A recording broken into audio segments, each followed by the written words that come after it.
So this is a lecture on labor laws, no? Overview. So ibig sabihin, lahat pag-uusapan natin. But as I told you probably, rest if you must, but never quit. At this point, hindi na kailangan mag-quit, no? Wala nang punto pa mag-quit. Pag kami mga difficulties, consider the wordings of Taylor Swift, no? This is just a temporary speed bump.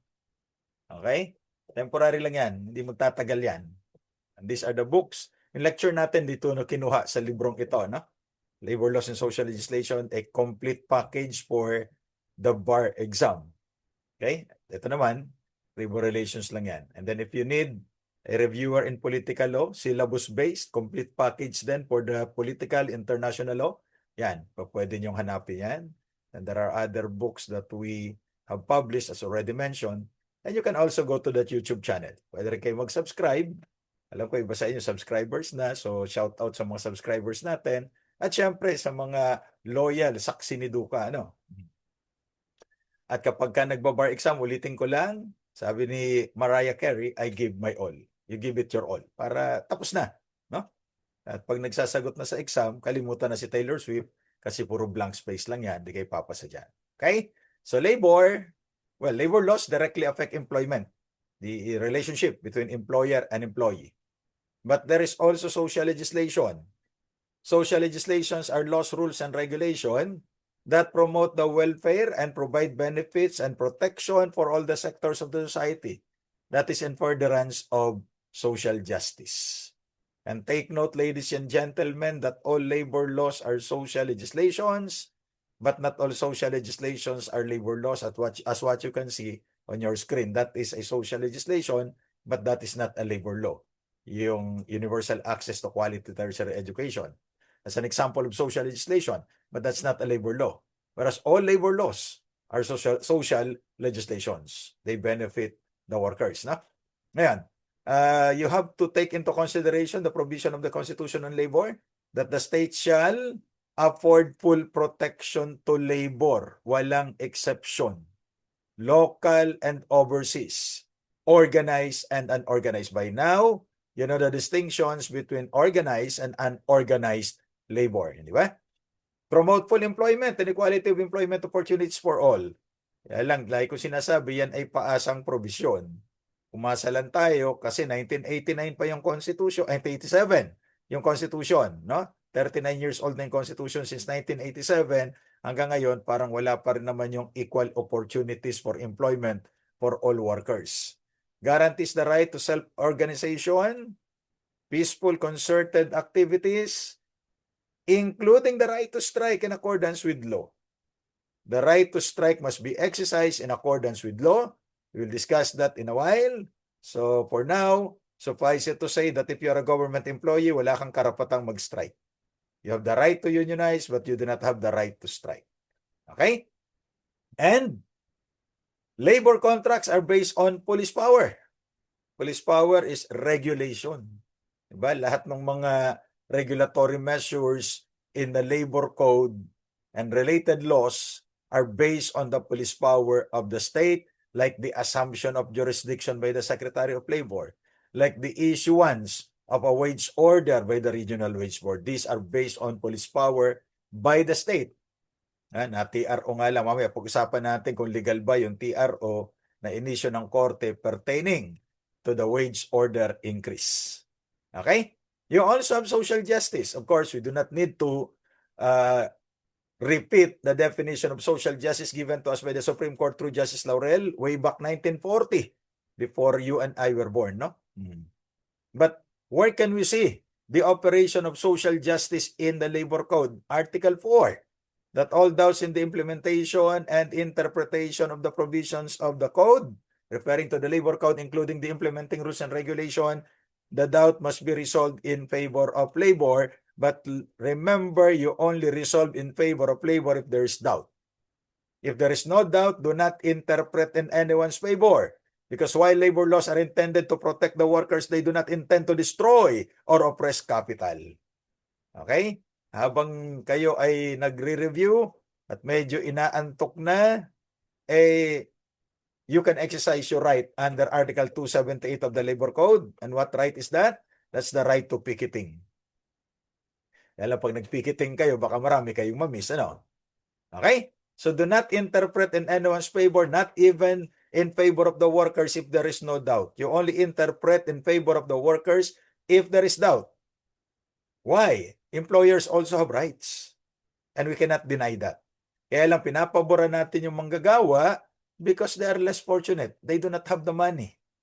And we all know that in the Philippines, if you have money, you have the power. Diba? Kaya ito yung sinasabi dun sa letter of St. Paul to 1 Timothy chapter 6 verse 10. For the love of money is the root of all kinds of evils. It's not money, but the love of money. So si Jinky ang may problema. Which is the love of money. Pero hindi naman siguro, no? Okay. So remember also that in 2021, the Department of Migrant Workers was created. But it took effect, the law took effect in 2023. So ngayon, pagdating sa recruitment and placement of workers for abroad, wala nang pakialam ang Department of Labor and Employment. It's now the jurisdiction of the DMW. Pagka local recruitment and placement, yan, Department of Labor and Employment yan. Okay? So there's now a demarcation line between recruitment and placement of workers for local deployment and recruitment and placement of workers for deployment abroad. Okay? Now, if you are to deploy workers abroad, they need to be members of the OWA, the Overseas Workers Welfare Administration. Because in case of trouble, in case of difficulties or misfortunes, yung membership nila sa OWA will provide them certain benefits. Okay? So, hindi na-abolish yan. But the POEA, as we knew it, is now abolished and replaced by the DMW. Okay? So, an OFW, naku, napakarami yan, cannot file a case for illegal dismissal. Why? Basically, pag pinauwi siya before the end of the contract, without his fault, that is illegal dismissal. But the difficulty of filing that case is that the order of reinstatement, because illegal dismissal carries with it an order of reinstatement, which we will discuss later on. But the order of reinstatement cannot be enforced in a foreign land. Remember, ang principal employer ay nasa abroad. So that's why, hindi susundin niya ng foreign employer yung order of reinstatement. That's why, the law provides that in case of premature termination of the employment contract of an OFW, siya ay maniningil lamang, money claims. And the labor arbiter has jurisdiction over these money claims. At ano nga ba ang entitlement niya pagka nagkaroon ng premature termination of employment contract? Full reimbursement of the placement fee. Okay? Kung nagbayad, kasi under Article 32, magbabayad ka lang ng placement fee kung nakakuha ka na ng trabaho through the effort of the agency and has started working. That's the regulation, no? Plus 12% interest per annum, plus the salary for the unexpired portion of the contract, period. Kasi yung or for 3 months, for every year, whatever, that is already declared unconstitutional in the case of Serrano versus Gallant Maritime Services Incorporated and several other cases that followed. So in case of premature termination, let's say 1 year yung contract, pinauwi after 3 months, 9 months salary would be paid by the employer. At dahil wala dito yung employer, nasa abroad, ay didemanda natin yung agency dito. That's the reason why under Article 18 of your Labor Code, you may have noticed, bawal yung direct engagement, no? Direct hiring of Filipino workers by the foreign employers because in case there are problems, we cannot sue them in the Philippines because they are located abroad. So kaya kailangan ng agency except those provided under Article 18 of the Labor Code. Now, why is the local agency solidarily liable with the foreign employers? Because of the theory of imputed knowledge. That the agency here in the Philippines has knowledge of our labor laws and the protection for workers. So the agency should have informed the foreign employers to abide by these rules, even if they are in a foreign land. So kaya, for example, in the Philippine laws, under the labor code, 8 hours a day, 6 days a week ang working days, hindi ba? 48 hours work week.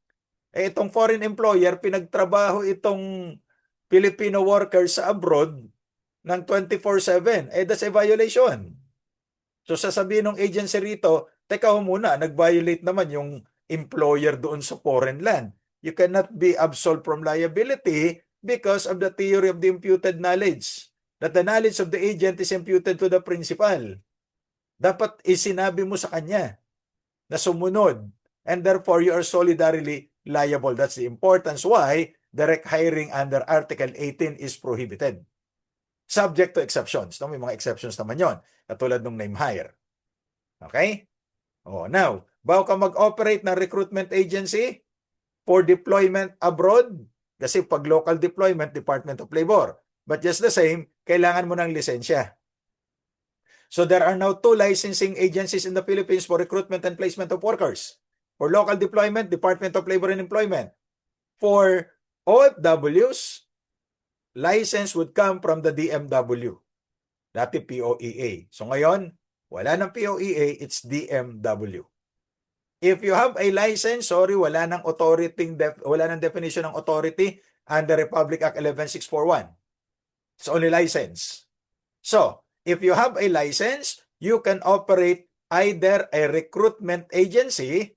This is in charge in the recruitment and placement of land-based OFWs. Okay? So, recruitment agency ang tawag. Now, well, the same definition probably in the Labor Code under Article 13. Now, what about a manning agency? You have a license, you can operate a manning agency, and you can deploy seafarers. So, that's the difference. Okay? Now, pag walang lisensya and the individual has undertaken the acts of recruitment and placement defined under Article 13B of the Labor Code, yung canvassing, enlisting, procuring, hiring, transferring, promising. Pag wala kang lisensya, illegal recruitment ang tawag yan. Okay? There are 2 kinds of illegal recruitment under Article 38 of the Labor Code. Article 38A, ito yung simple. Alam nyo, there's nothing simple about illegal recruitment. But for lack of better terms, in order to distinguish this from economic sabotage, we call it simple illegal recruitment. Okay? So hanggang 2 ang biktima, hanggang 2 ang illegal recruiter. Kasi pag umabot na ng 3, it's either syndicated or large scale. And we call them economic sabotage. Okay? So there are 2 kinds of illegal recruitment constituting economic sabotage. 1, syndicated illegal recruitment. You look at the number of perpetrators, 3 or more. Kaya lang they need to conspire or confederate with each other to commit the acts of illegal recruitment. Okay? Whereas if you look at the number of victims and they are 3 or more, whether recruited individually or as a group, we call it large-scale illegal recruitment under Republic Act 8042 as amended by Republic Act 10,022, and that is also the ruling of the court, no? 3 persons, parang naulit lang ito, no? Ayan. So what is the reason for distinguishing the kinds of illegal recruitment? That is for the purpose of imposing the right penalties under Article 39 of the Labor Code as amended. Because if it is simple illegal recruitment, the penalty is imprisonment of 12 years and 1 day up to 20 years. And the fine is 1 to 2 million pesos. However, if it is illegal recruitment deemed as economic sabotage, you have the penalty of life imprisonment and a fine of 2 to 5 million pesos. Wala na tayong death penalty because the death penalty law was repealed. In the absence of death penalty, what is the worst penalty that can be imposed? It is called marriage. Because it's a lifetime imprisonment. So I hope you do not feel that way, no? As I do not feel the same way. Okay? The maximum penalty shall be imposed if the victim or one of the victims is less than 18 years old. So minor. May mga nagre-recruit kasi ng minor de edad. Alam niyo naman sa Philippine laws, ay protected ang mga minors. Di ba? Kaya huwag kayo magme-major para may protection kayo. Now, Kapag ka nagre-recruit ang tao at illegal, naniningil yan ng pera. Okay? Ang nakakalimutan, pinapailan lang siya ng illegal recruitment. Pailan nyo rin ang estafa. Kasi may misrepresentation, may deceit. And that does not constitute double jeopardy because they are violations of two different laws. Illegal recruitment under the Labor Code as amended, estafa under the Revised Penal Code Article 315, particularly paragraph 2A. So nakakalimutan yan, pareho niyong i-file. Okay? Kasi kasalanan niya, pagdusahan niya. Maliwanag. Now, napakaraming mga Pilipinos ang seafarers. Dati ang tawag ay seamen, pero parang hindi maganda ang dating. So tawagin na lang nating seafarers, no? Marami kasi sila. Ang employment nila is governed by their contract for as long as the contract is not contrary to law, morals, public order, etc. Okay? The general requirement of a valid contract because seafarers, just like OFWs, do not become regular employees of their employers. They're bound by their contracts. To further protect the seafarers, the contract must be in compliance with the POEA-SEC or the Standard Employment Contract. Now, DMW. Pag nakita nyong POEA at the back of your minds, palitan nyo ng DMW. Wala na yung POEA. Okay? Now, sometimes nai-injure ang mga seafarers. Nasasaktan. Kaya huwag kayong nananakit. For an injury or disability to be compensable, there are two elements. Number one, the injury or illness must be work-related, natural. Kasi kung hiniwalayan ka ng jowa mo habang nasa dagat ka, ay hindi naman sagot ni employer yan. Okay? Work-related. Hindi. The work-related injury must have existed during the term of the seafarer's employment contract. That's the reason why before they are allowed to board the vessel, they have to undergo rigorous medical examination. And if they do not pass the medical exam, they cannot board the vessel. Kasi nga too taxing yung maging seafarer ka. Ha? Ako, hindi naman ako OFW, pero naranasan ko ito before pandemic. Nagpunta tayo dun sa mga kaibigan natin sa Qatar. Nako, 15 days lang yun. Gustong-gusto ko nang umuwi. Paano pa ito mga seafarers natin na ito? Walang nakikita kundi dagat. Diba? Unless nandun ka sa cruise ship at nandun si Tom Cruise o kaya si Geneva Cruz. Di ba? Kaso kung hindi, iba yan. Okay? So during their free time, pinapayagan silang mag-undertake ng mga recreational activity. Now, itong si Arguelles ay nag-basketball. It was sanctioned by the employer as a pastime. Ang problema, na-injure. Pagdating dito, siyempre, pinauwi, ayaw i-compensate nung kanyang agency. Kasi daw, hindi naman work-related. Hindi ka naman si Lebron na palipat-lipat. Di ba? So, ikaw naman ay si Ferrer. Pero sabi ni Justice Garland, your chairman of the 2026 bar exam, that is compensable. Why? Mamaya pag-usapan natin, ha? Hindi naman siya negligent eh. Under the so-called bunkhouse theory or bunkhouse rule at saka yung personal comfort doctrine, compensable yan. Unless napatunayan na naging negligent yung employee at o kaya sinadya niya yung injury. In this case, it was not because of negligence and he did not deliberately do that, therefore, compensable yan. Okay? Remember that case. I'm not saying itatanong yan, pero pag tinanong, alam nyo na. Okay. So, syempre, ang mga OFW, pagka nag-a-abroad, they do that para mapabuti ang kalagayan ng mga kapamilya at kapatid. Pag nasa abroad na, kinalimutan na yung kapatid at yung kapamilya kasi nakatagpo na ng bagong kapuso. Okay? So, para maiwasan yan, mandatory remittance. Employer to the bank designated. At sino ang recipient? Di siyempre yung kanyang compulsory heir. Ngayon kung wala siyang compulsory heir, di swerte niya sa kanya lahat ng income niya. Okay, so take a look at the purpose. Hindi naman tinatanong yung amount of remittance, no? Pero gusto yung amount of remittance, go to the YouTube channel, may discussion tayo dyan. Okay? Now, only Filipinos are allowed to work in the Philippines. Ito naman kayo si Aling Alice, di ba? Ang ganda ng pangalan, Alice Go. Di ba obvious naman, Alice Go. Okay? So, pagka foreigners magtatrabaho sa Pilipinas, kailangan ng alien employment permit. Exception, siyempre, may mga exceptions yan, hindi ba? O, anong exceptions natin? Napakarami exceptions nito. Yung mga members of diplomatic corps. Siyempre, ambassador, consul, di nakukuha ng permit yan under the Vienna Convention on Diplomatic Relations. And then international organizations because they have treaties with the Philippine government. So exempted na sila. Okay? At yung mga foreigners na kinuhang consultant consultants of the government. Natural, inimbita mo yan, ihinga mo pa ng permit. Tapos, sumikat itong si Tab Baldwin, hindi ba? Kasi wala siyang employment permit, pero ang pinapakita niya, alien certificate of registration. Pwede ba yon? Yes, under the Alien Social Integration Act. Na yung mga resident aliens, they do not need to acquire employment permit. If they want to work here, they can just show their alien certificate of registration. But it is now being contested by the new Secretary of Labor. Kasi amended na raw yan. Let us see.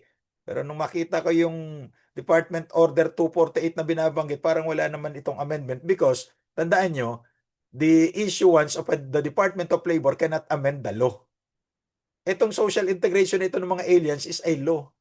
And the Secretary of Labor cannot just amend that. Oh, di ba? Yan ang problema natin minsan eh. Anong tawag na doon? Ultra Vires Act. Kasi pagka dinelegate ng Kongreso yung kanyang kapangyarihan, ano pag-aralan natin sa political law, may sufficient standards. If the delegate acted beyond the standards, then that's a violation of the delegated power. Okay? So, how long is the validity? Of course, the maximum period is 3 years, pero coterminous yan with the employment contract. That can be renewed. But hindi siya pwede magtrabaho sa ibang employer without the permission of the Department of Labor. Maliwanag tayo, ha? Kasi ang daming Pilipino na walang trabaho, eh. Okay. So, under the fourfold test, alam na ninyo ito to determine the existence of employer-employee relationship. Do not forget the fourfold test because that would tell us, may employer-employee relationship ba? Kasi pag wala, ay di niya may enjoy yung mga benefits, ano? Now, the most important, according to the Supreme Court, in a long line of cases, ay yung power of control. What is that power of control? That's the power of the employer to determine the manner, the method, the means by which the employee would perform the task. Does it need to be exercised by the employer himself? The answer is no, because that control power can be delegated, and that's the reason why mayroon kang manager, mayroon kang supervisor. Di ba? Okay, applying the fourfold test. Is there employer-employee relationship between the jeepney drivers and the operators? Yes, there is. Kasi may control ang jeepney operator dun sa driver.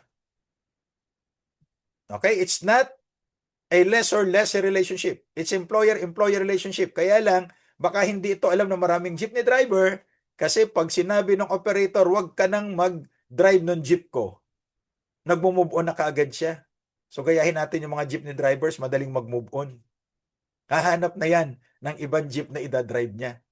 Kaya hindi tayo nagkakaroon ng maraming jurisprudence on jeepney drivers and operators. But basically, there is employer-employee relationship. Okay?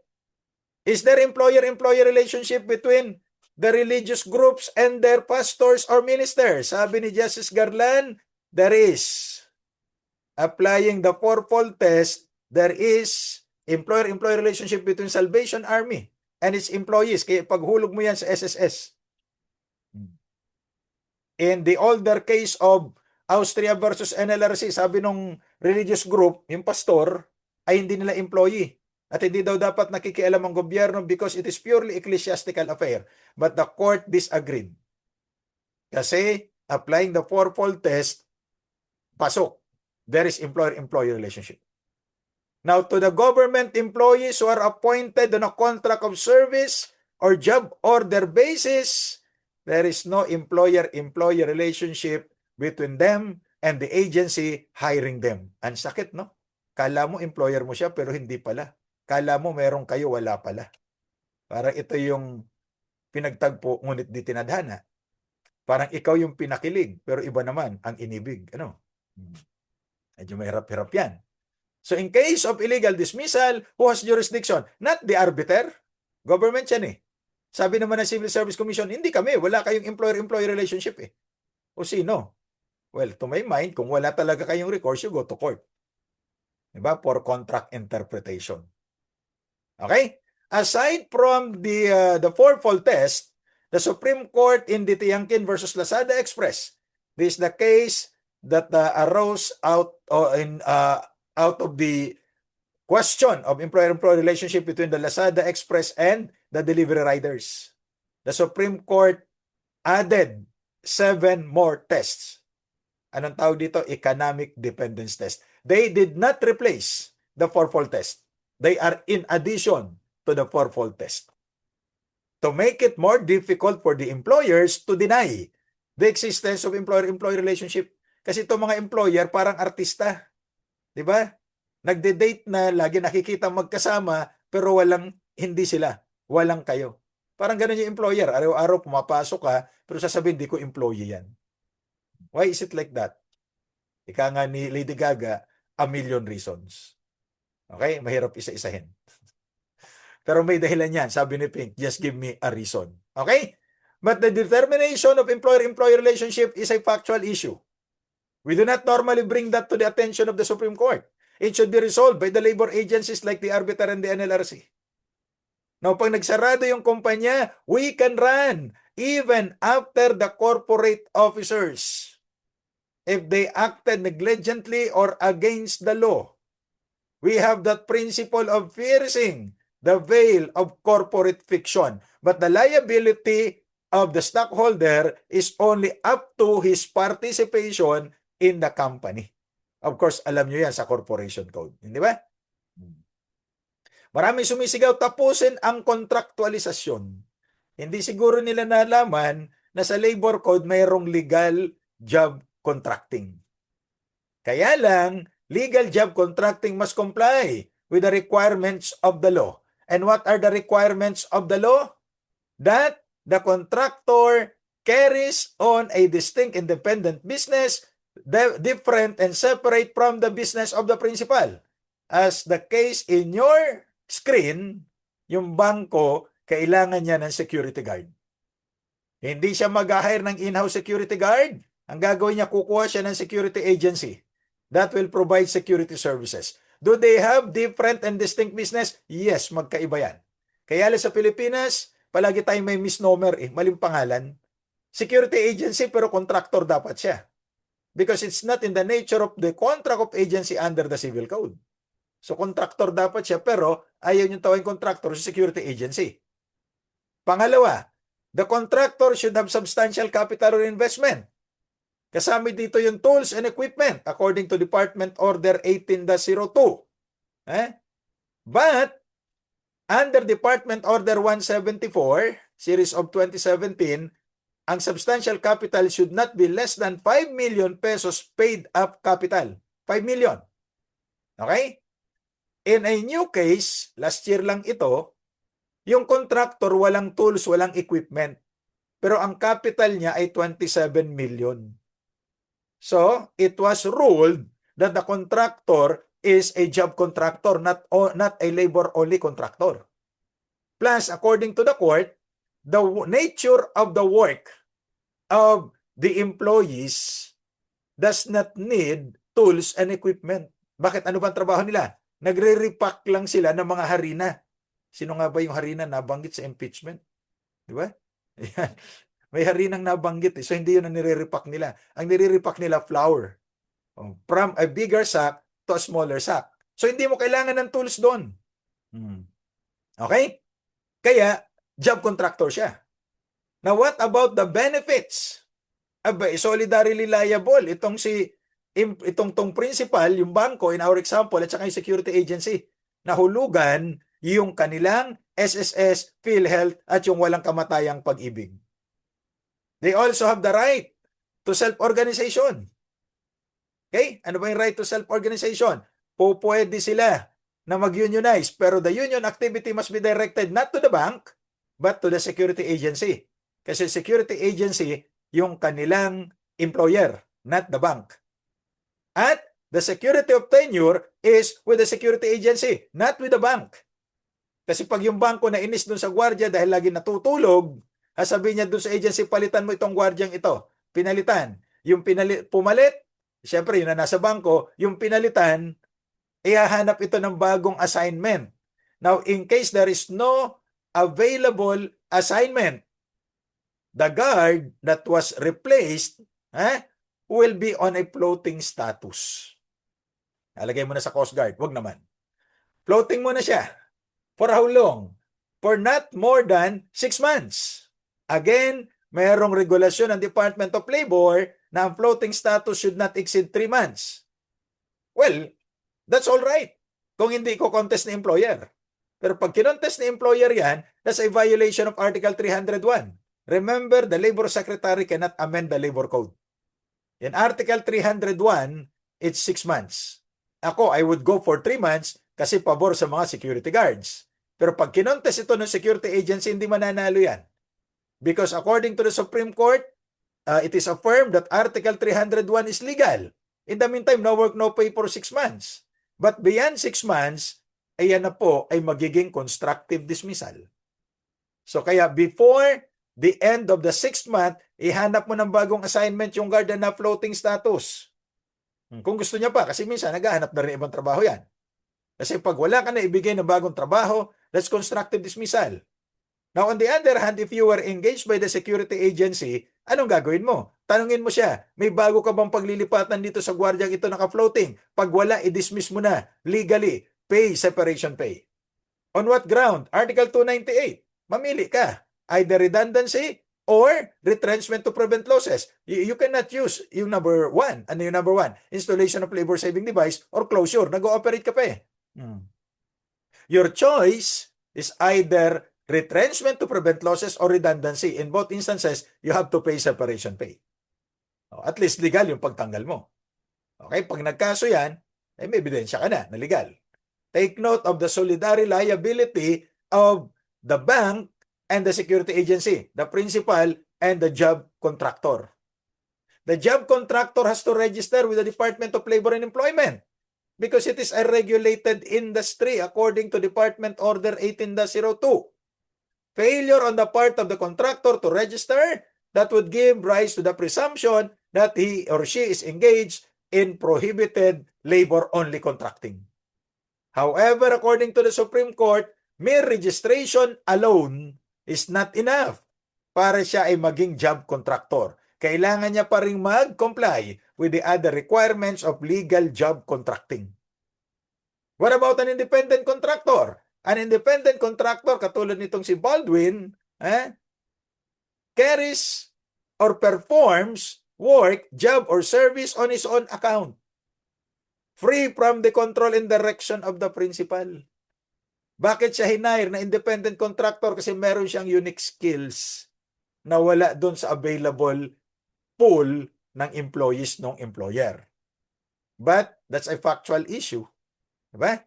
So, anong example pa bukod dun sa sinabi nung eskwelahan na yung kanilang coach sa basketball ay independent contractor? Yung mga news anchor, television hosts, according to the Supreme Court in Sonsa versus ABS-CBN. Because if they are considered as only employees, only, then that would not be conducive to press freedom because the station owners could dictate on them what to say in their shows. The same is true with newspaper columnists. Pinagbabawal ang labor-only contracting. Ano ba yung labor-only contracting? Walang compliance dun sa mga requirements natin, particularly dun sa capital. The only thing that it does is to supply the workers. So that is prohibited. Now, ang problema natin, prohibited, pero wala namang penalty. The only consequence of labor-only contracting is that the employees supplied to the principal shall become employees of the principal. Not by the contractor, kasi hindi nga siya job contractor. And there is a presumption na lahat ng contractor ay labor-only contractor.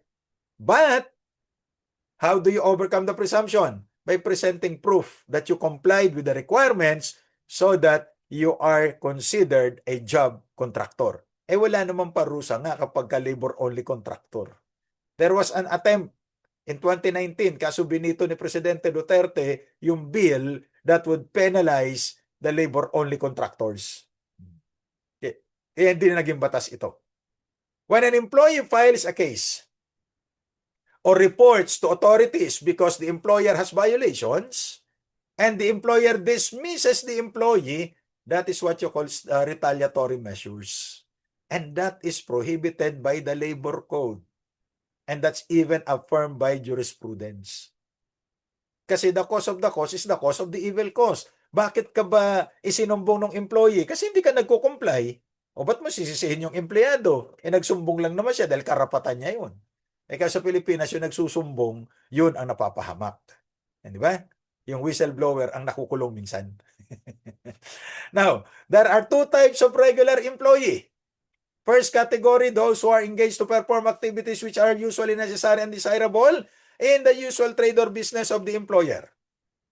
Example, private school teachers. Would you enroll in a school without a teacher? Of course not. Pero sabi ng estudyante, yes sir, para madali matapos ang kurso. But that defeats the purpose of the school. Okay? So unang araw pa lang, regular siya. But do not be misled kasi yung regular does not mean permanent. Kailangan niya pang mag-undergo ng period of probation, which is different in terms of length from Article 296. There is a second kind of regular employee. Those who have rendered at least 1 year of service, whether continuous or broken, for as long as the activity still exists. Maaring hindi katulad or hindi related yung trabaho niya doon sa employer's business. Yet, naka 1 year na siya po ay magiging regular. For as long as the activity exists. Pag wala na yung activity, tulad nito, nag-hire ng maniniyot. Alam niyo yung nagsushoot, di ba? Photographer, yung eskwelahan. After 2 years, hindi niya kailangan ng photographer because everybody now has a telephone with a camera. Di tatanggalin na siya, but kailangan bayaran ng separation pay kasi regular employee siya. The usual reason ay redundancy.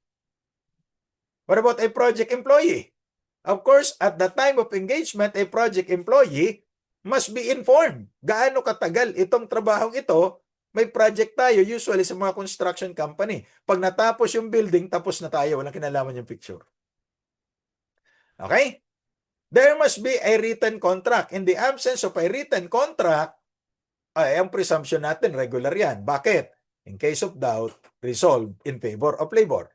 So kaya for every project, bigyan ng kontrata na mayroong beginning and ending. Para pag natapos, wala na kayong engagement. We also have seasonal employees. And there are two elements that you have to look for in terms of seasonal employees. Number one, the employee must be performing work or service that are seasonal in nature. Sabi nga ng Korte Suprema, normally mga farm workers are seasonal employees.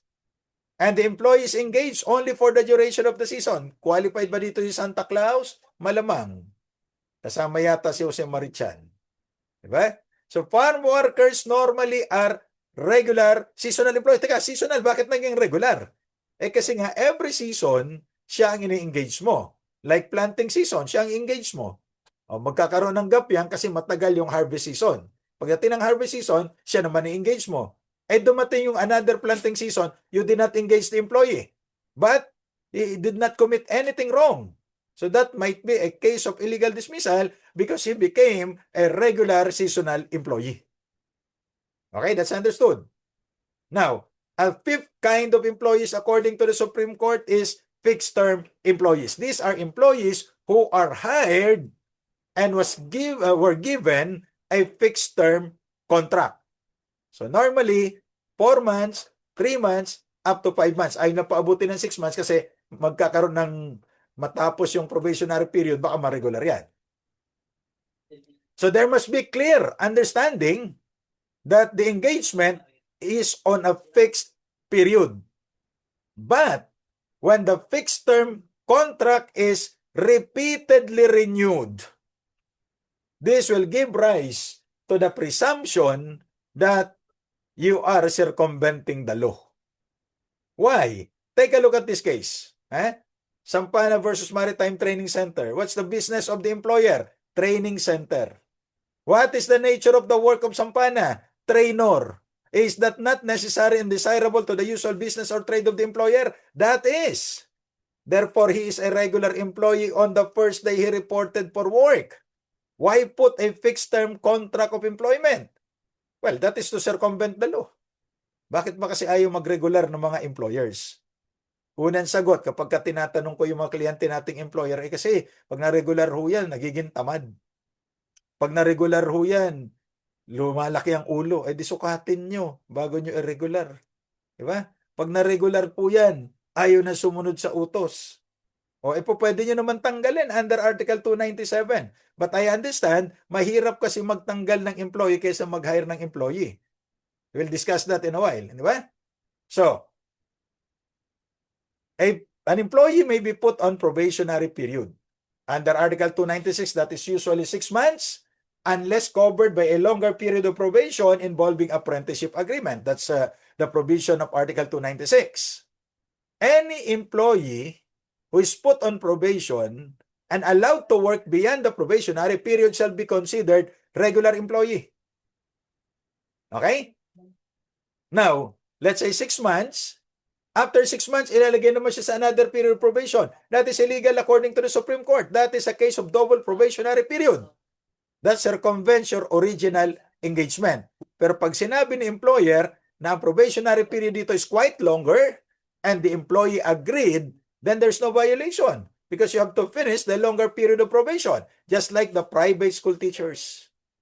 The probationary period for private school teachers is not 6 months. It's normally 3 years. We do not follow the labor code. Rather, we follow the manual of regulation for private schools.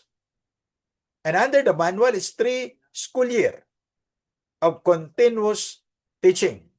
But in order to become permanent, regular yung teacher, pero hindi siya permanent. Para ma-permanent siya, the teacher must be on a full-time appointment.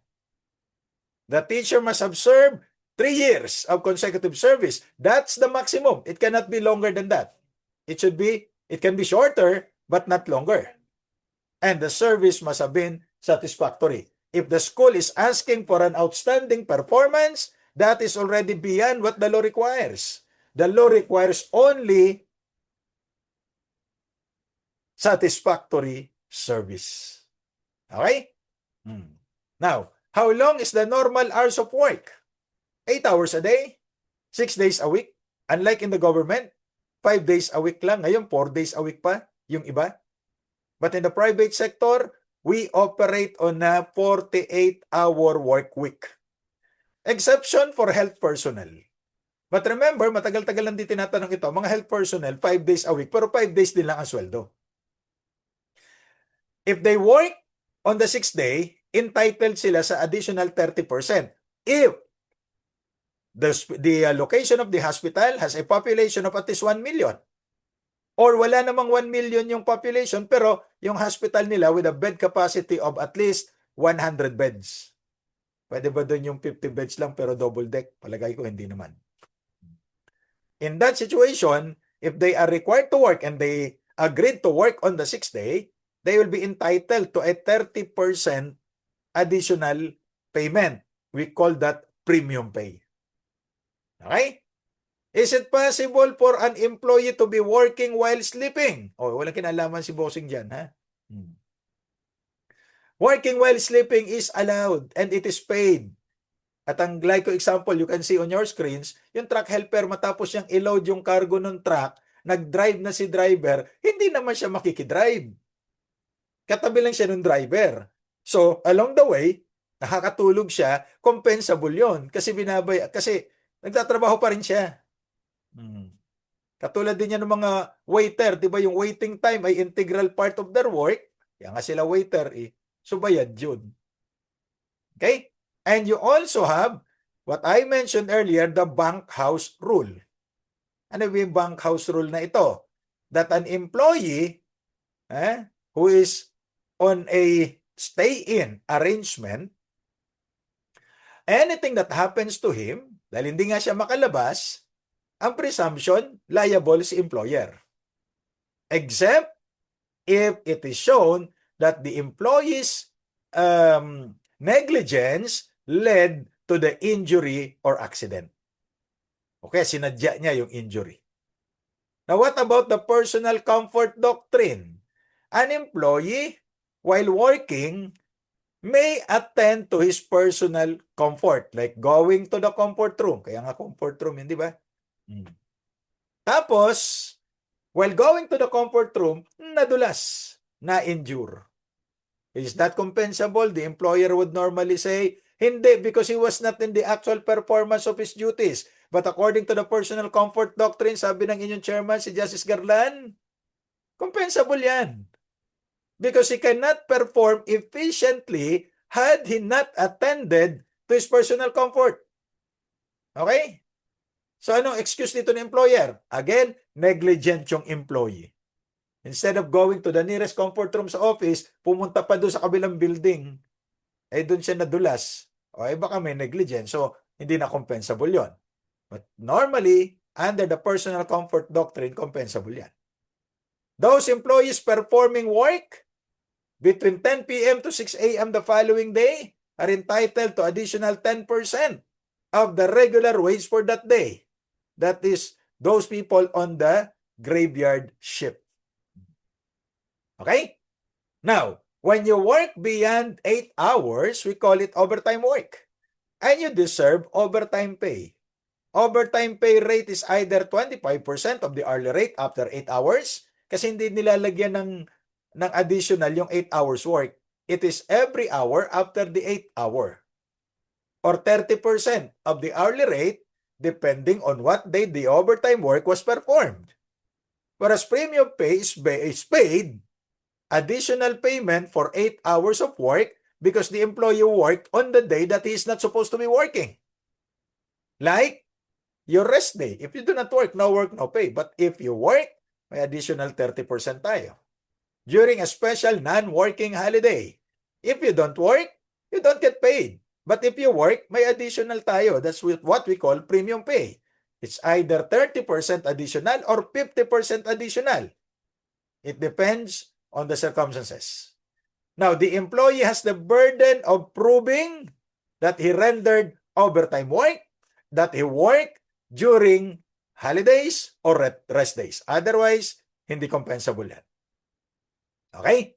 Now, seafarers are entitled to overtime pay if they could prove that they rendered overtime work, meaning work after 8 hours. By simply being on board the vessel does not entitle the seafarer to overtime compensation. Diba? Kaya sabi ni isang seafarer dito, 24/7 on board the vessel ako eh. So kaya may overtime ako. If that is the case, lugi si employer. Kasi mas mahaba yung overtime pay niya kaysa dun sa regular work. Diba? So in that case, kung ako yung ship owner at ganun ang rule, after 8 hours, patatalunin muna kita sa dagat. Balikan na lang kita bukas. Kasi pag on board ka pala, may overtime pay ka. Now, overtime work must be consensual. You cannot compel an employee to work overtime unless the situations, at least one of the situations in Article 89 is present. You look at Article 89. Isa dyan, yung merong national emergency or the country is at war. So pag may ganyan, the employee can be compelled to work overtime. We also have the so-called compressed work week. Pero ang total number of days of work ay dapat 48 hours pa rin. So kaya hindi po pwedeng 4 days work week ang private sector. Ang haba ng trabaho nila. So 5 days pwede. Kasi yung pang 6th day, yung 8 hours will be distributed to the 5 days. Wala na siyang overtime pay. Well, that must be a consensual arrangement between the employer and the workers. Our rule is a fair day's wage for a fair day's labor. In other words, 1953 pa yan, if you don't work, you don't get paid. Anong exception dito sa no work, no pay policy? Una, kung ikaw ay senador, pero wag niyo isasagot sa baryan. Kasi hindi nagtatrabaho, binabayaran. Ang exception, yung 5-day service incentive leave pay under Article 95. You do not work for 5 days, you get paid for 5 days. If you do not use these 5 days, they will be converted into their cash equivalent. Pangalawa, during regular holiday. Under Article 94B, if you do not work on a holiday, you get 100% of your income. Regular holiday. But if you work, you get double your income. Okay, maliwanag. Now, if you do equal work, then you should be paid equal salary to avoid discrimination. Okay? And the employer should not interfere in the way you should spend your salary. Oh, at saka bawal yung compulsory purchase of merchandise. Ang salary dapat ay legal tender according to Article 102 of your labor code. So, sabi ni employer, 10,000 yung sweldo mo. Sige, pwede 5,000 yung cash, 5,000 yung hotdog. Ay, hindi pwede. Yung hotdog might be tender juicy but it's not legal tender. And the law requires legal tender. The employer cannot deduct any amount from the salary of the employee without violating Article 113 of the Labor Code. But in cases where the worker is insured with his consent. So pag walang consent, hindi po pwede. That's one. Number two, for union juice. Iba po ba ito sa Charmaine juice? Orange juice? Iba, union juice ito eh. Okay? For union juice, may mga requirements yan. Individual written consent. At saka nakalagay sa collective bargaining agreement yan. Plus, yung mandatory deduction. Ano yun? Yung contribution nyo sa SSS, PhilHealth, at Pag-ibig. Kailangan yan. Okay? So yan, hindi na kailangan ng consent ninyo, but in reality, you give your consent because you provided your employer with your SSS number. Diba? At saka yung inyong PhilHealth number, at saka yung Pag-ibig number mo. Ilan na ba ang Pag-ibig nyo? Ayan. Kaya kung wala kayong Pag-ibig, magtrabaho kayo. Meron yan every month. Okay? Article 120 was amended by Republic Act 6727. That's the Wage Rationalization Act of 1989, which created the National Wages and Productivity Commission. That is an appellate body of the decisions of the Regional Tripartite Wages and Productivity Board. We have 18 regions in the country. The newest is your region, the NIR, Region 18. Negros Island Region, isinama ang Siquijor. Okay? So, the Regional Wage Board is headed by the Regional Director. Hindi dapat nakikialam dito yung Secretary of Labor kasi the Secretary of Labor is the chairman ex officio of the NWPC. Anong trabaho ng NWPC? Mag-review ng wage order at i-apila doon ang wage order. Kaya nga nagtataka ako bakit yung Secretary of Labor ang nag-announce ng wage order increase dito sa Metro Manila. Okay? When the wage board wants to increase the minimum wage in the region, it issues a wage order. The wage order takes effect within 15 days after 15 days of publication in newspaper of general circulation in the region. What is the effect of the issuance of a wage order? It will increase the minimum wage. So if you are earning above the minimum, you are not included, therefore somehow, it results to wage distortion. Paboritong tanong yan, kahit na nung 2024, 2025, may tanong dyan. Wage distortion happens when there is an increase in the prescribed wage rates. Ano ba yung prescribed wage rate? Di minimum wage. So pag ito ay employer-initiated increase, we do not talk about wage distortion technically. That results in the elimination or severe contraction of intentional wage differentiation among group of employees in the same employer within the same region. Kasi we cannot compare the salary of one region with that of another region. Let's say for example, ito yung ating intentional hierarchy of wages in a particular employer. Employee A ay minimum wage earner. So, intentional yung differentiation. Now, the wage board issued a wage order increasing the minimum wage by 19 pesos. Hindi naman na-eliminate, but there is severe contraction. 1 peso difference, between employee A, a minimum wage earner, and employee B. Na si employee B ay senior employee na, not because of age, but because he has been with the company for about 6-7 years. At tapos pareho lang kayo ngayon ng sweldo o piso lang ang diferensya, wala kang mabibili sa piso.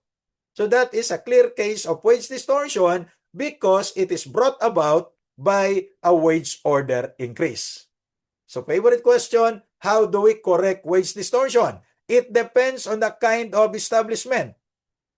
If it is organized, it's so easy because you have grievance machinery. If you cannot settle it with the grievance machinery, within 7 days, you go to voluntary arbitration. Okay? Now, if you do not agree with the arbitrator's ruling or arbitral award, you go to the Court of Appeals. You use Rule 43. The problem if it is unorganized. In an organized establishment, we do not talk about grievance machinery. Wala silang CBA.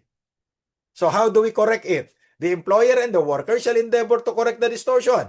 If they cannot do so among themselves, they can seek the assistance of the National Conciliation Mediation Board.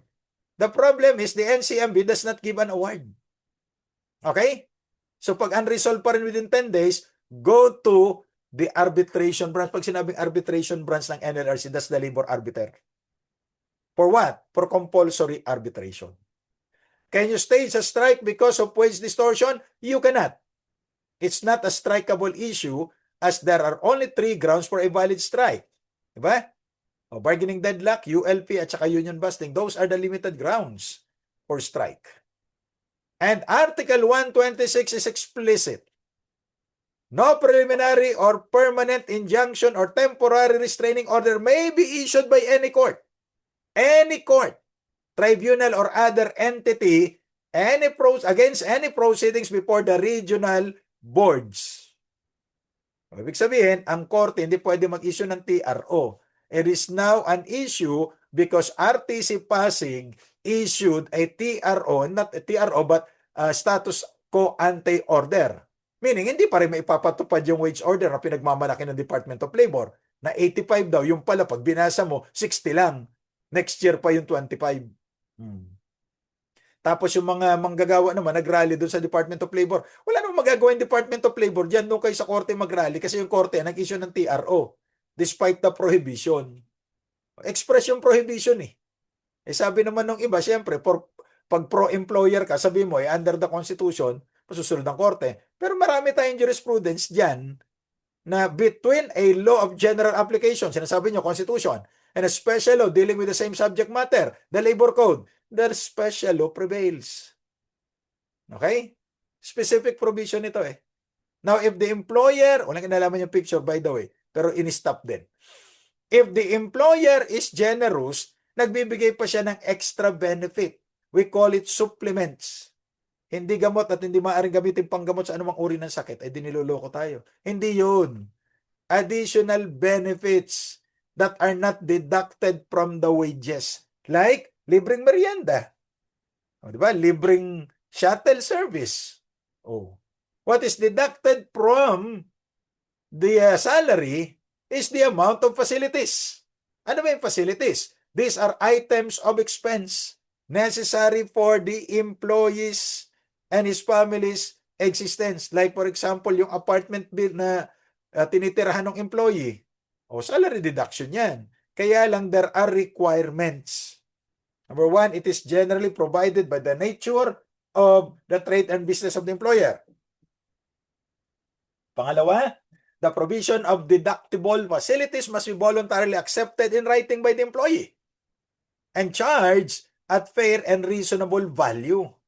What is reasonable? The law did not say. It depends on the circumstances. Now, there are company policies that may have ripened to a company practice.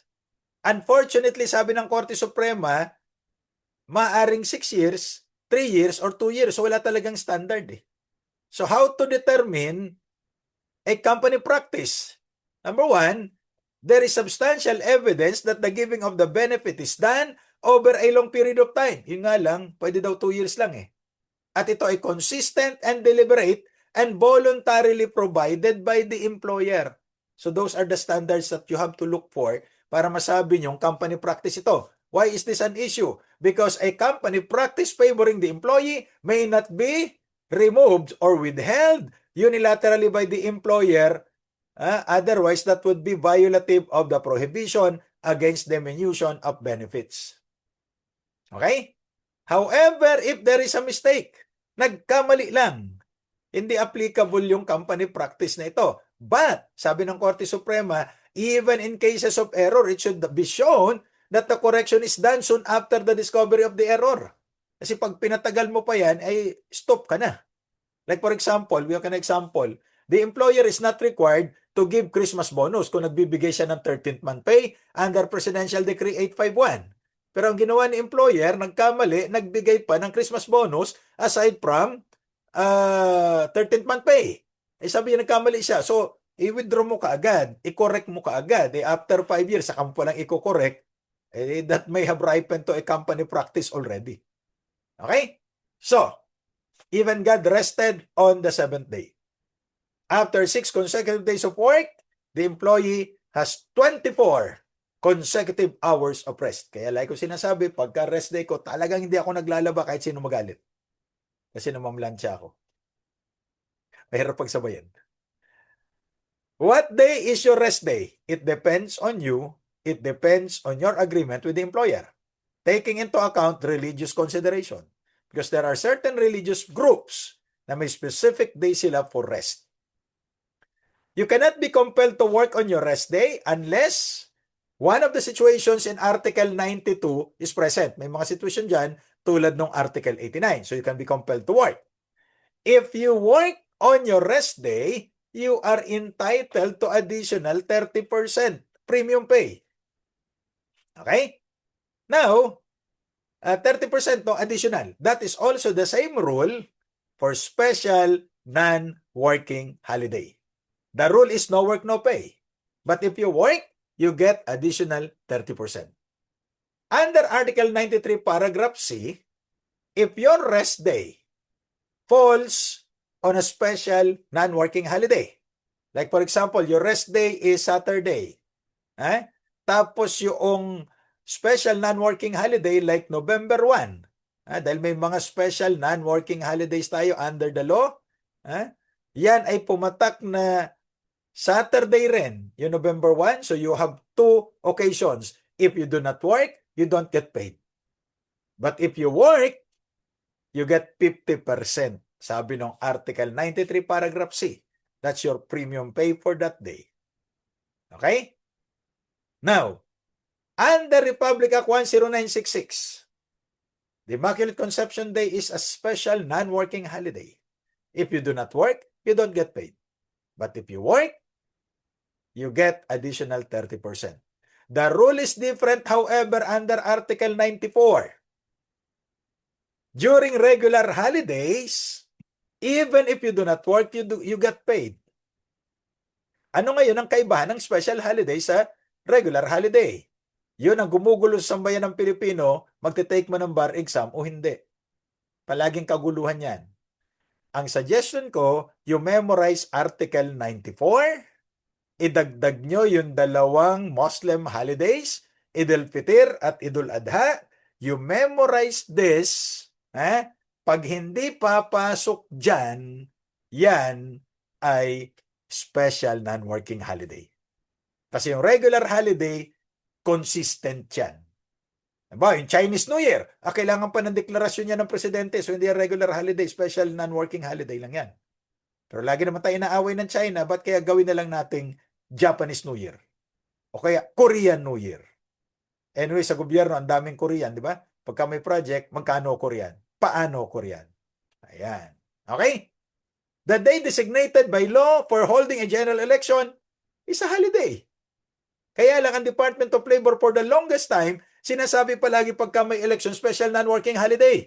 That's wrong. Statutory construction, nandun siya sa regular holiday category. Di ba?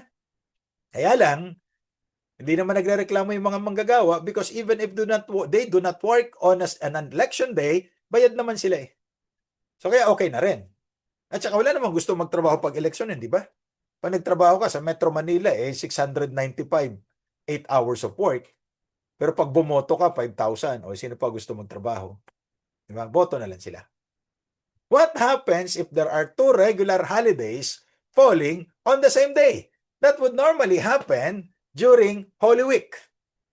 Ayaw ni President Erap, no? Kasi nagsisimula Domingo de Ramos, natatapos Sabado de Gloria. Okay? So minsan, Monday, Thursday, or Good Friday would fall on araw ng kagitingan. If the employee does not work, he gets 200%. 100 for each holiday.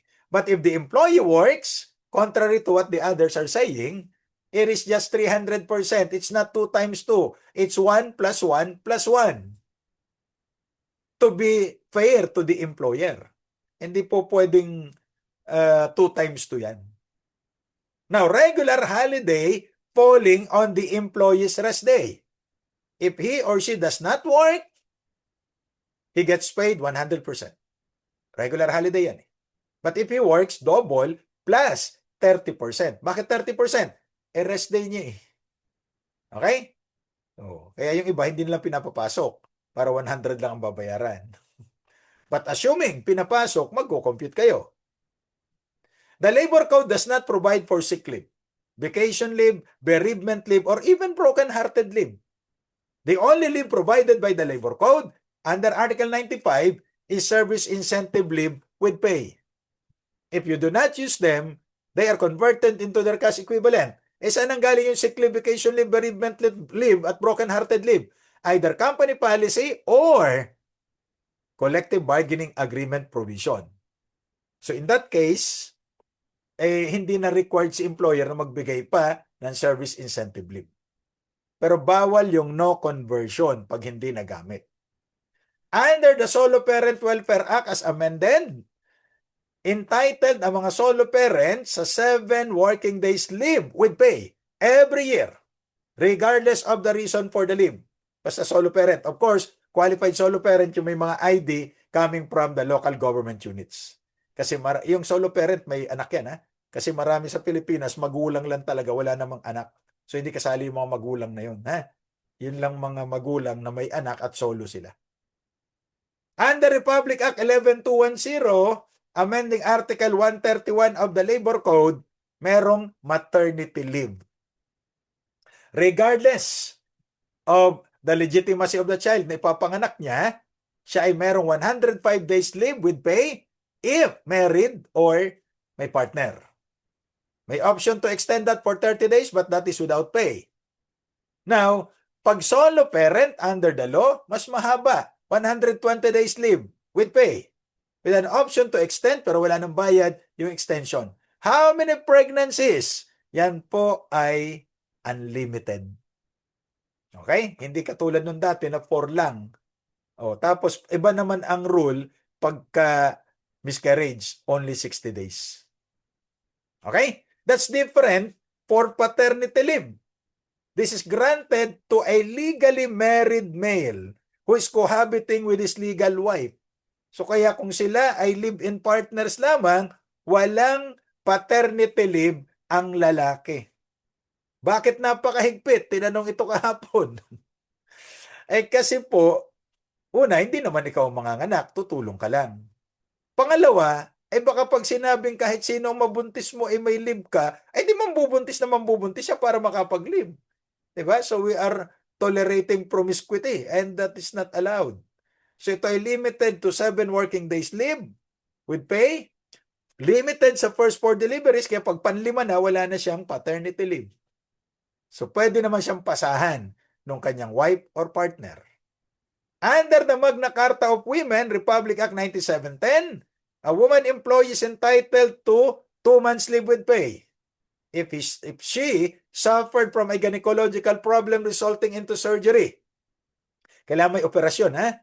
Provided nakapagtrabaho siya at least 6 months in the 12-month period before the surgery. And according to the Supreme Court, the special leave benefit for women must be interpreted liberally in favor of the female employee. Kasi kailangan niya lahat ng suporta niyan. Under the Bausi Law, Violence Against Women and Their Children, Section 43, A woman who filed a vowsy case against the partner or husband is entitled to 10 days vowsy leave with pay. Pwede po ma-extend yan. So napakaraming karapatan ng mga babae, no? Nagkaso na siya doon sa partner niya, meron pa siyang leave. Paano naman tayong mga lalaki? Kaya sabi lang, be proud you are men. Why? The men of today will be the women of tomorrow. Hindi, joke lang yan. Kaya susulong natin, di ba, yung party list na uhaw. Union of husbands afraid of their wives. Okay. So ngayon, ito, sa book 2, ito yung palaging tinatanong. Distinguish a learner from a handicap. Ay, sorry.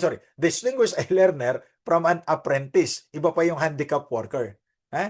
Because a handicap worker can be an apprentice or a learner. So in apprenticeship, dapat apprenticeable occupation. Yung training period niya, 3 to 6 months. Pwedeng ma-deduct yung training cost. At syempre, may compensation din naman. But there's a possibility na walang compensation yung apprentice if it is needed for by his curriculum for graduation or taking the board exam under Article 72. Now, why would an employer hire a learner? Because there is no experienced worker available. One difference is that the learner, there is commitment to hire the learner. But in apprenticeship, there's no commitment to hire the apprentice. Of course, kung natuto, kasi baka mamaya yung learner, katulad ni Gary Vee, di na natuto. So, hindi mo i-hire yan. Dapat natuto yung learner. And there's no possibility na yung learner walang bayad. Lahat ng learners may bayad. But in both of this, kailangan merong approved na apprenticeship at learnership program. The syllabus of the bar exam included Tulong Trabaho Act. Republic Act 11230. Ano to? Trabaho to ng TESDA na magbigay ng manpower training sa lahat ng Pilipino na interesado para magkaroon sila ng skills para magkaroon ng trabaho. Ang hirap magtrabaho pag walang skills eh. Okay? What about the dual training system? The dual training system is done, half of the program is academics in the school and half should be exposure doon sa actual industry. That was supposed to be the design of the senior high school program. Kaya ang pangako nila, pag natapos ka ng senior high school, may trabaho ka. But ask a typical senior high school kung nagkatrabaho. Okay? Discrimination against PWD is prohibited. Under Republic Act 7277. That's the Magna Carta for Disabled Persons.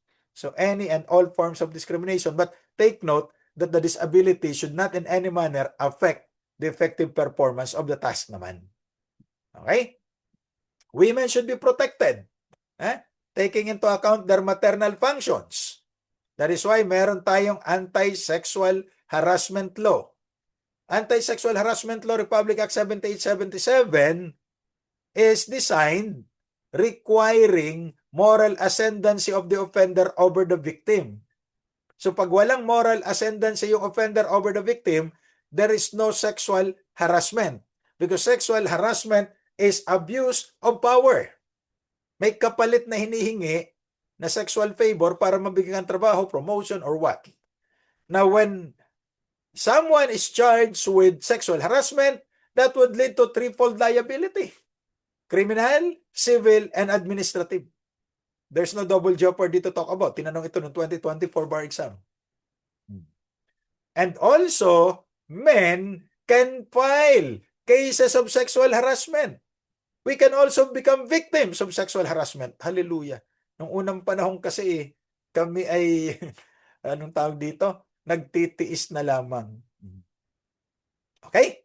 So, you also have the mandate under the Safe Spaces Act, Republic Act 11313, that the employer should provide programs that would prevent, deter, or punish the performance of gender-based sexual harassment in the workplace. At kasama nito yung pag-create ng CODI, yung Committee on Decorum and Investigation of Sexual Harassment Cases. Na nire-require ng Republic Act 11313 na dapat ang chairman ay babae and not less than half or 50% must be women sa mga members. Okay? Ayan. Pag hindi ginawa ni employer yan, may fine up to 15,000 pesos. The anti-sexual harassment law has been expanded according to the Supreme Court. In the case of LBC versus Palco, recognizing Republic Act 11313, the employer has to investigate and resolve within 10 calendar days or less upon reporting cases of gender-based sexual harassment in the workplace. Okay? At doon sa Republic Act 9710, pinagbabawal na tanggalin yung mga babaeng faculty members, particularly faculty members, no? Kasi sa labor code, bawal na yan. Pag nagbuntis yung empleyadong babae, tatanggalin. Kaya lang sa Manual of Regulation for Private Schools, inaalaw ito for the longest time until 2010, nung maisabatas yung Republic Act 9710, natatanggal yung mga female faculty members na nagbubuntis at hindi kasal. But according to the Supreme Court, pregnancy out of wedlock is not a disgraceful or immoral conduct, since she and the father of her child have no impediment to marry each other. It will make a difference kung merong legal impediment. Diba? Kaya hindi makapagpakasal, sabi ng mga kaibigan, o ba't di pa ka nagpapakasal ng jowa mo? Ang tagal nyo na magjowa. Sabi niya, ayaw pa siyang payagan ng misis niya. Ay, may problema tayo. Pero kung walang legal impediment, nabuntis siya, at hindi pinakasalan, hindi siya pwede tanggalin sa trabaho. Why? That's discriminatory against the woman. Imagine, umasa na nga siya sa lalaking paasa, kaya siya nabuntis at hindi siya pinakasalan, tapos tatanggalin pa sa trabaho. And are we sure na itong lalaki nakabuntis sa kanya na hindi siya pinakasalan, tinanggal ba sa trabaho? Malamang hindi. So why put all the blame on the woman? Okay? Pinagbabawal po yung stipulation against marriage. That you cannot stipulate in a contract that the woman employee should not get married. Otherwise, she'll be dismissed or she would resign. But according to the Supreme Court in 2016, that can be justified under two factors. Una, the employment qualification is reasonably related to the essential operation of the job involved. Kailangan talaga sa trabaho yung single siya. At ito ay applicable to all. Pero kung hindi, yan ay discrimination. However, in one case, sabi ng Korte Suprema, ito, pinagbabawalan ng Glaxo, yung kanyang mga empleyado na magpakasal sa mga kalaban ng kampanya nila, particularly Astra. So kaya, sabi ng Korte, hindi absolute yung prohibition. You can get married, but not with the employees of the competitor company. And that is justified because Glaxo has a right to guard its trade secrets, manufacturing formula, marketing strategies, and other confidential programs and information from competitors. Because Glaxo and Astra are competitors in a highly competitive pharmaceutical industries. Okay? So justified ito. Kasi hindi ito absolute prohibition. Okay? May pinoprotektahan lang siyang interest. Now, paano naman yung mga babae na nagtatrabaho doon sa nightclub? Meron ba talagang pang-umaga nito? Kaya nga nightclub, hindi ba? Cocktail lounge and similar establishment. Ang tawag yata dyan ay mga ano ba yan? GRO ba yan? Guest Relation Officers. Pero narinig ko, although I have no personal knowledge, CCA na raw ang tawag. Ano ba yon? Customer Care Assistant. Yan ang tawag yata sa kanila. Paano ko nalaman? Nabasa ko lang. I have no personal knowledge. Ayan. May employer-employee relationship yan. With the club, the bar, where they are working. Applying the fourfold test at saka regular yan. They're performing tasks which are necessary and desirable. Kanino? What about working children? Below 15 years old, bawal talaga yan unless working directly under the supervision of the parents or guardian. In such case, kailangan pa nga nito ng permission sa Department of Labor and Employment, hindi ba? Not more than 20 hours per week, distributed to not more than 4 hours a day. They're not also permitted to work between 8 p.m. to 6 a.m. the following day.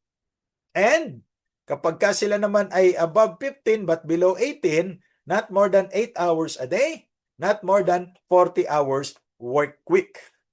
And they are not allowed to work between 10 p.m. up to 6 a.m. the following day. For kasambahay, they are no longer covered by the labor code.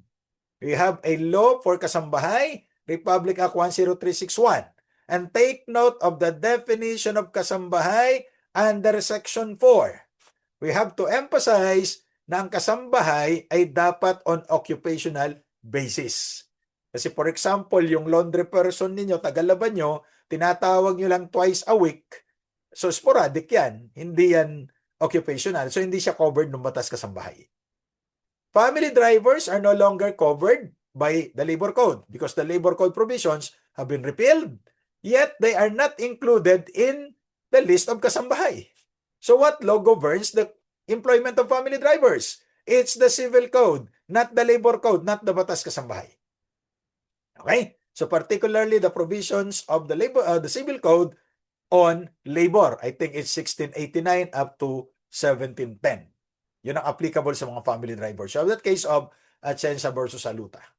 Of course, ang kasambahay, just like any other worker, entitled siya sa weekly rest period of not less than 6 consecutive hours after 6 days of work. Pero yan po ay pwedeng i-offset of another day, pwedeng i-waive niya para bayaran siya or mag-accumulate or other arrangement. Ang minimum wage ng kasambahay is now fixed by the Regional Wage Board. That's why on February 7, 2026, in Metro Manila, the minimum wage of kasambahay is 7,800 pesos per month.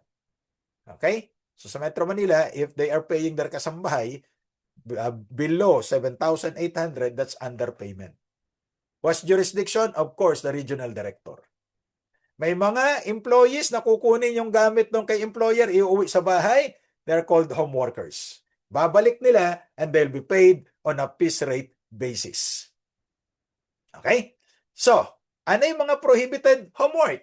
Of course, explosives, drugs, and poison. And other articles na ma-expose sila sa toxic substances. Okay? Now, of course, we have to identify what is a bargaining unit. A bargaining unit is a department in the company. For example, in a school, kaming mga teachers ay bargaining unit. So, sa isang bargaining unit, may mga members yan. Yung mga empleyado na hindi naman nagtuturo, another bargaining unit yan.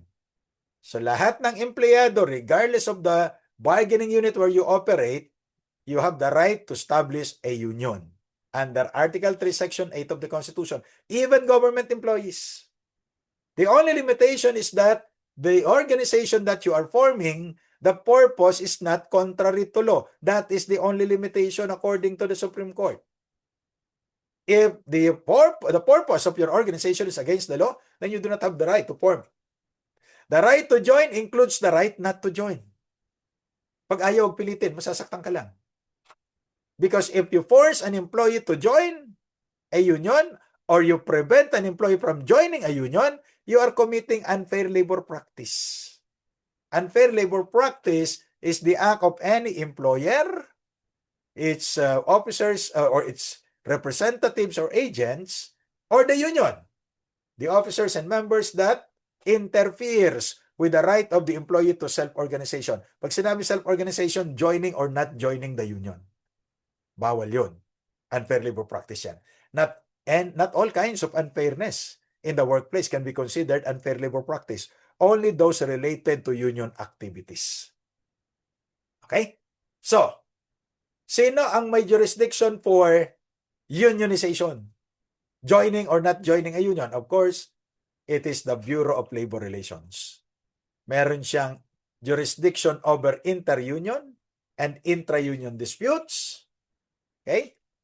Yung mga grievances arising out of the CBA, bahala na dyan yung kanilang grievance machinery under the collective bargaining agreement. That was supported by the decision of the court in 2005. Inter-union at intra-union disputes lamang ang jurisdiction ng BLR. Please don't forget to like, share, and subscribe to CD Duca Law, where law is made simple and life is made easier. See you next time!